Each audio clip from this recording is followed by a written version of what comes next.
tadi saldo kita itu 84 USDT dan sekarang udah bertambah menjadi 140 USDT.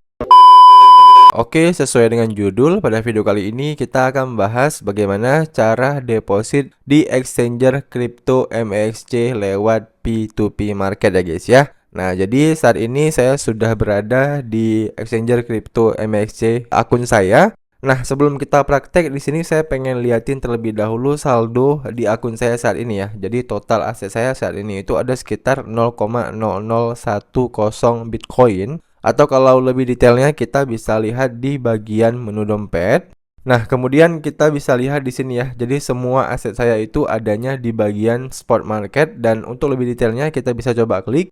Nah, ini merupakan total aset yang saya miliki ya. Jadi semua aset saya saat ini itu dalam bentuk USDT ya. Ada 84 USDT. Nah, jadi ya kita akan coba ya deposit di MEXC ini nantinya itu lewat saldo ataupun koin USDT juga. Ya supaya apa? Supaya harganya tidak terlalu fluktuatif. Oke. Nah, jadi bagaimana cara depositnya? Nah, cara depositnya teman-teman tinggal klik di bagian menu beranda.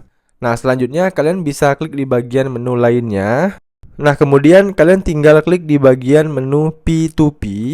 Nah, di sini ada sedikit perbedaan ya guys ya. Kalau misalnya kita gunakan exchanger kripto lain, seperti yang kalian tahu ya, di video-video sebelumnya udah pernah saya bahas, rata-rata semuanya bisa ya menggunakan P2P, baik itu Bybit ya, Bitget, Binance ya, kemudian OKX ya, dan sebagainya, itu bisa semuanya. Nah, tapi begitu kita gunakan fitur P2P di MEXC, di sini muncul tulisan pengguna MEXC yang terhormat. Karena kebijakan dan peraturan wilayah Anda, kami tidak dapat menyediakan layanan kepada Anda. Sebaiknya Anda mengunjungi pasar pihak ketiga untuk trading. Nah, jadi di sini mereka menyarankan kita itu deposit lewat pasar pihak ketiga. Nah, apa yang dimaksud dengan pasar pihak ketiga? Kita bisa coba klik aja ya. Kunjungi pasar pihak ketiga.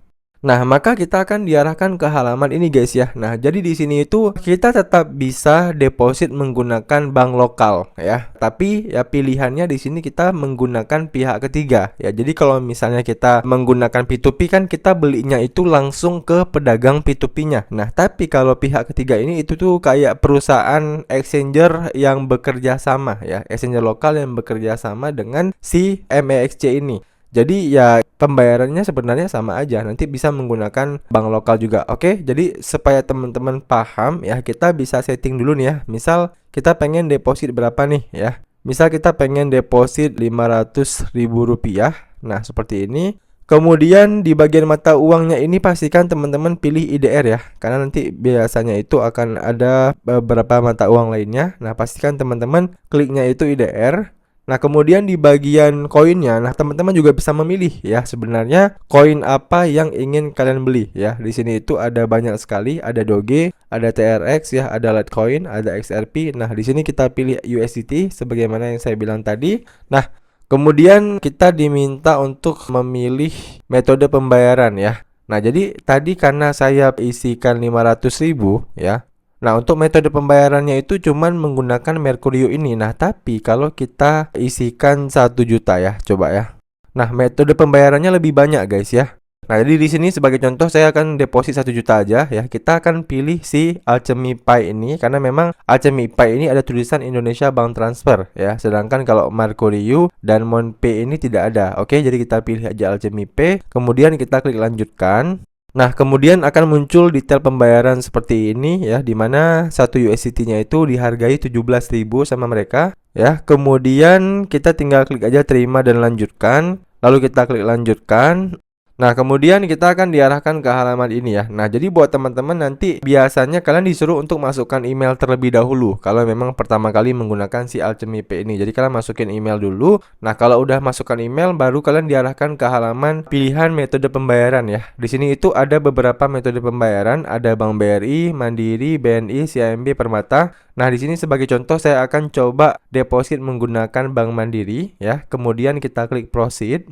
Nah, kemudian di sini ya kita disuruh untuk konfirmasi. Nah, silakan teman-teman klik aja di bagian proceed to payment.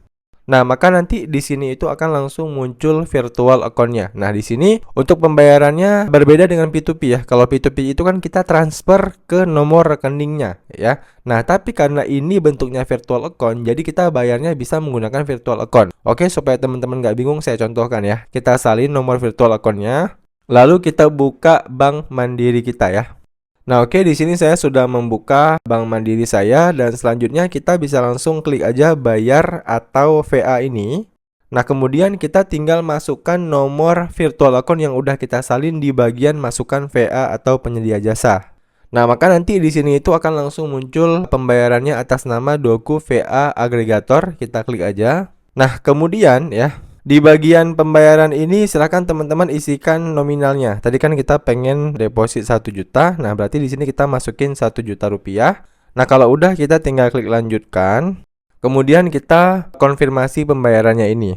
Nah, oke, maka pembayaran berhasil ya. Doku VA Agregator udah berhasil. Nah, di sini jangan lupa teman-teman untuk screenshot juga bukti pembayarannya ini ya.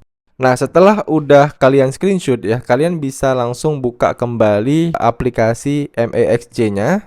Nah, kemudian kita akan langsung diarahkan ke halaman ini ya. Jadi, di sini itu udah ada langsung tulisan payment succeed ya, ataupun pembayaran yang kita lakukan tadi itu udah berhasil. Nah, selanjutnya kita bisa klik di bagian go back to MEXC. Nah, begitu kita kembali ke wallet ya ataupun ke dompet kita ya, di sini untuk saldonya itu ternyata belum masuk ya guys ya. Nah, tapi di sini kita mendapatkan email dari si Alchemy Payram-nya ini sebagai pihak ketiga ya. Mereka mengirimkan email bahwasannya your USDT is being sent to your address ya, sebanyak 1 juta rupiah. Di mana di sini itu mereka menyajikan detail datanya ya. Kita sudah melakukan pembayaran sebesar 1 juta rupiah dan di bagian bawah sini ada tulisan when will I get my USDT. Nah, jadi kapan sih kita bisa mendapatkan ataupun menerima koin USDT-nya? Di sini ada tulisannya ya. Depends on the network you choose ya. Transaction normally take between a few minutes ya. Jadi di sini karena mereka mengirimkannya itu lewat USDT TRC20 ya, biasanya proses pengirimannya ini kurang lebih 1 sampai 2 menit lah ya. Jadi kita tinggal tunggu aja nih saldonya itu masuk ke akun dompet dari MEXC kita.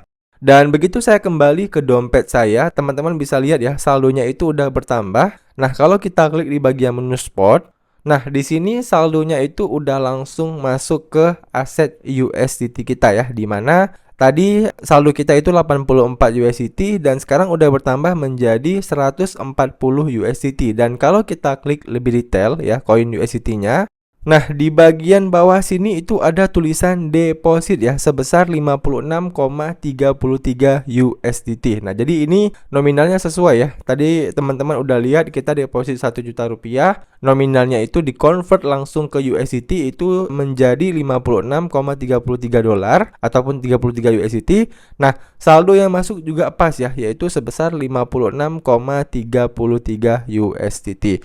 Oke, udah terjawab ya teman-teman bagaimana cara deposit di aplikasi MEXC ini lewat P2P market ya. Lebih tepatnya itu bukan lewat P2P market lah ya. Lebih tepatnya itu lewat pihak ketiga ataupun lewat exchanger lokal yang bekerja sama dengan si MEXC ini. Ya, intinya teman-teman itu bisa melakukan deposit lewat bank lokal langsung ya di aplikasi MEXC ini. Oke, saya rasa udah cukup jelas video kali ini. Dan buat teman-teman yang masih ada pertanyaan seputar video kali ini, kalian bisa tanyain aja pertanyaan kalian di kolom komentar di bawah. Nanti kalau saya bisa jawab, saya akan bantu jawab pertanyaan kalian. Demikian video dari saya, sampai jumpa di video saya selanjutnya.